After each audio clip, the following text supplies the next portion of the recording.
everyone. We are the Group 3 to report the philosophy and its branches. So the lesson outcome will be able to distinguish the differences of its branches. So let's start. Philosophy is what has driven people to understand the world, explore other worlds, create works of art, create tools and machineries that extend our capabilities. So therefore, philosophy is a study of general fundamental questions, such as existence, knowledge, values, reason, mind, and also language. So the word philo means love, and the word sophos or sophia means wise or wisdom. Therefore, philosophy is love of wisdom. So according to Duca 1999, the question for truth based on logical reasoning aside from factual observation of nature's multifarious phenomena. Its purpose is to seek and prove the ultimate and absolute truth, and for this it is considered as the mother of all sciences. So for him, philosophy is to seek and prove the absolute truth and is considered as a mother of all sciences. So, McNerney, for him, it is a set of ideas about the nature of reality and about the meaning of life. According to Gregorio, a group of theories or system of thoughts by which it is sought to understand the world, its meaning and its values. It is a systematic study of life and the universe as a whole, in order to frame a logical and necessary system of general ideas so that every element of human experiences may be interpreted. So for him, it is a systematic study of life, that every element of human experience can be or may be interpreted. So next is William James, an unusual stubborn attempt to think clearly. So, there are 4 branches of philosophy. So let's start for the first, which is the metaphysics. So metaphysics is a branch of philosophy that considered question about the universe. The word physics refers those things physical, and the word meta implies consideration that go beyond more physics, a consideration that transcends the physical world. So metaphysics, it is the first branch, deals of things including abstract concepts such as being, knowing, substance, cause, identity, time, and space. Also, metaphysics deals with the nature of being in reality, or they call it beyond the physical. So, that curricula must be designed to liberate the mind of a person and must offer subject that will give provision for the moral and intellectual development of the students. It is also stressed that schools enjoy academic freedom that is vital to self-development. So metaphysics has 3 branches. First, let's have the ontology. Ontology, it explores issues related to nature, existence, or being. So when we say ontology, it is the one who concerns the nature of things or the nature of being. So next, let's have the cosmology, the second branch of metaphysics. Cosmology is concerned with nature of origin of the universe. It explains the theories, origin of development, and development of the nature of the universe. So cosmology is the one who concerns the evolution or the origin of the universe. And the cosmology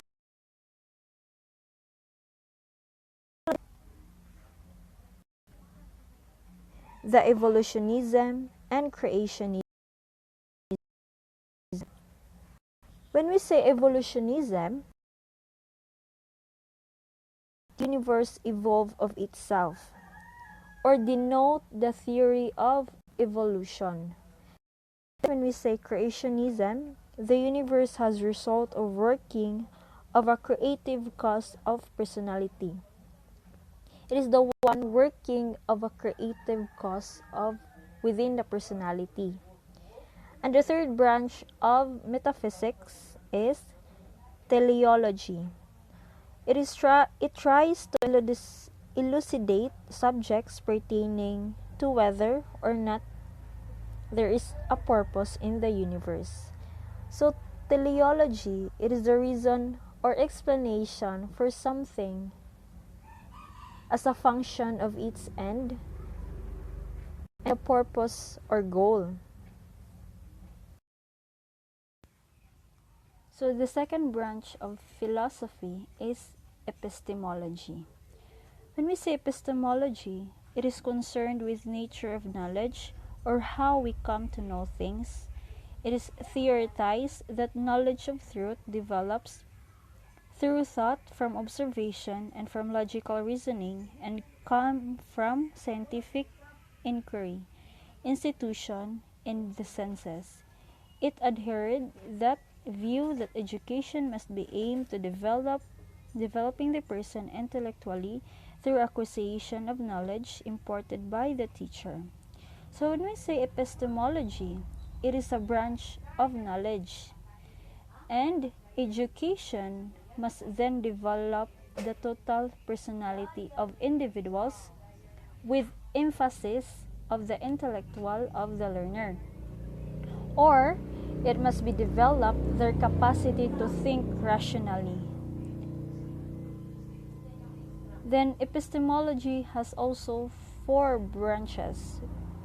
So the first one is agnotism. Agnotism, it is a position that conclusive knowledge of ultimate reality is an outright impossibility. When we say agnotism, it refers to the impossibility of knowledge with regard to a God or supernatural being. And next is the skepticism. It is based on the idea that everything is open to doubt. So, when we say skepticism, it holds that one should refrain from making truth claim or doubt as the truth of something. So the third branch of epistemology is a posteriori. When we say a posteriori, it is a Latin term from behind. The term used to determine knowledge that comes from experience. It is also a postulate that experience comes first and the knowledge afterwards. So a posteriori, it refers to what knowledge comes after what you experience something. And the fourth is a priori. When we say a priori, a Latin term of knowledge, which is urge, can be acquired through pure reason alone, independently, and perhaps before experience. A priori considered to be the true without being based on previous experience.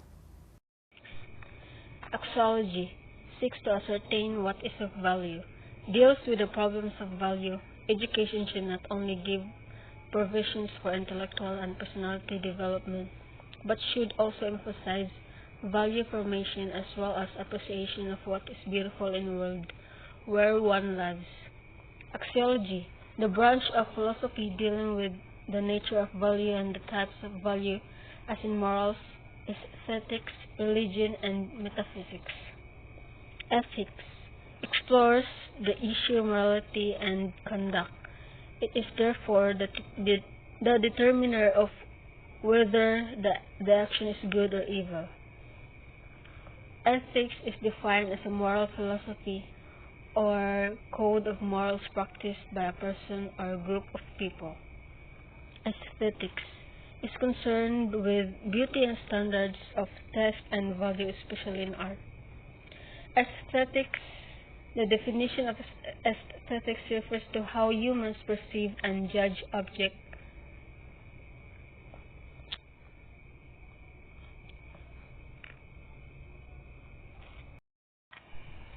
Logic deals with the science of correct thinking and reasoning. It held the view that education is expected to develop the young minds to think and reason out logically based on concrete facts and not a mere speculation. This is based on the premise that person who thinks right and reason out right does the right actions. Logic. The definition of logic is a science that studies the principles of correct reasoning. An example of logic is deducing that two truths imply a third truth. Induction. Reasoning from particulars to general conclusion, usually done through the process of inferring a general law or principle. Observation of particular instance to a general conclusion. Induction. Presentation of material such as facts or evidence in support of an argument or proposition. Deduction. Opposite of induction. Kind of reasoning from general to particulars. The definition of a deduction is the act of understanding something based on evidence. An example of deduction is what a detective makes after he compares and interprets the details of an investigation. Syllogism. It derives conclusion from two propositions called premises. Major premises contains of term, or they called it major term, the predicate of conclusion. Minor premises contains of minor term, the subject of the conclusion. Syllogism is defined as logical reasoning, where you arrive at conclusion by looking at two other premises or ideas.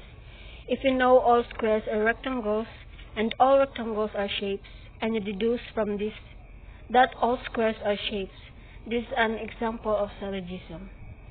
Dialectic. Conflict or contrast of ideas is utilized as means of detecting the truth, thesis, antithesis, and synthesis. Example. Major premises. All humans are mortal. Minor premise. All Greeks are humans. Dialectic is defined as the art of determining the truth by the logical exchanges of ideas and opinions. A philosophical, logical discussion using questions and answers on ethics or social problem is an example of dialectic.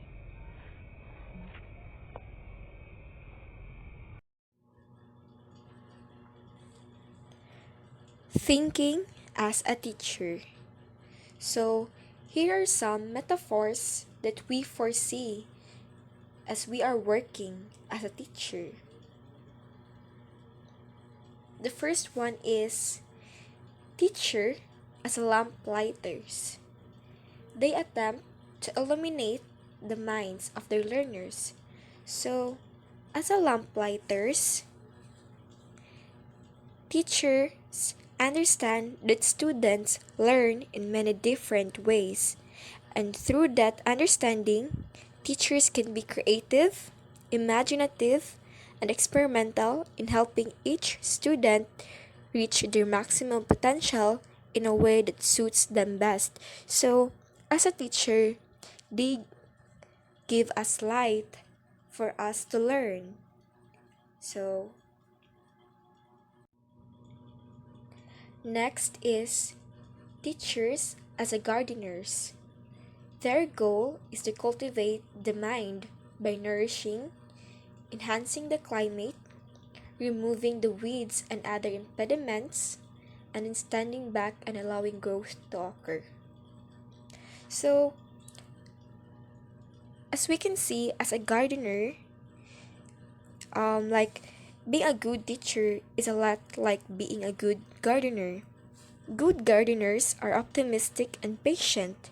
They are able to see the potential in those struggling young seedlings and enjoy watching them grow, develop, and bloom. So, teachers is like a gardeners because they nourish us with their words and their wisdom on teaching us.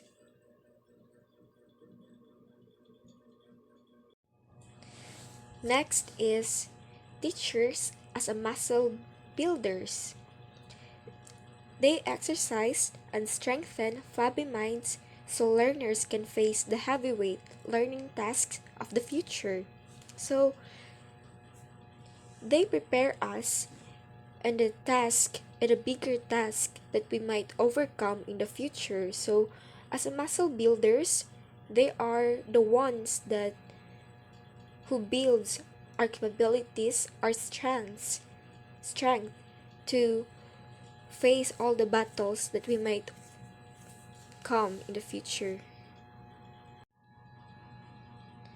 Bucket fillers. They pour information into empty containers with the assumption that a filled bucket is a good bucket. In other words, a head filled with information makes an educated person. Teachers makes us learn in different ways. So they filled us with a lot of information, learnings, and knowledge in our head. So that knowledge is a weapon and a key to success.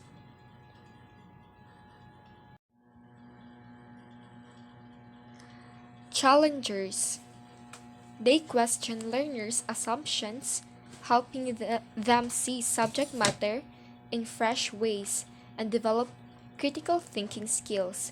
So, teachers as a challengers, they engage us into logic and they promote critical thinking to us students. So they make us feel challenged. So that's it. Travel guides. They assist people along the path of learning.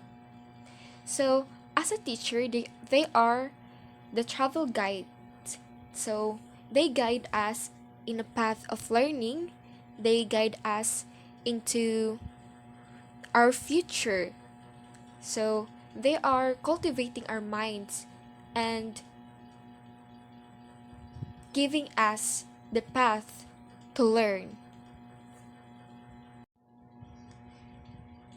Next is teachers as a factory supervisors. They supervise the learning process, making certain that sufficient inputs are present and that the outputs are consistent with the inputs. So, as a factory supervisors, they supervise us in our example in our classroom. They supervise us and make us feel comfortable, and they also see us and watch us if we are really learning in their discussion. So next is artist. For them, teaching has no prescriptions and the ends are not clear at the beginning of the process. The entire activity is an aesthetic experience. So, aesthetic experience, it means beautiful for them. So, artists, in a way that they are also, there's no clear at the beginning, right? So, it is all about also giving a creativity in their teaching skills.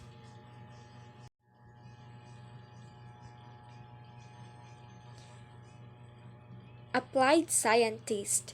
They apply research findings to teaching problems and see scientific research as the basis for teaching. So it's very understandable that the meaning of the applied scientist, right? So the next one, the last one is teachers as a craft people.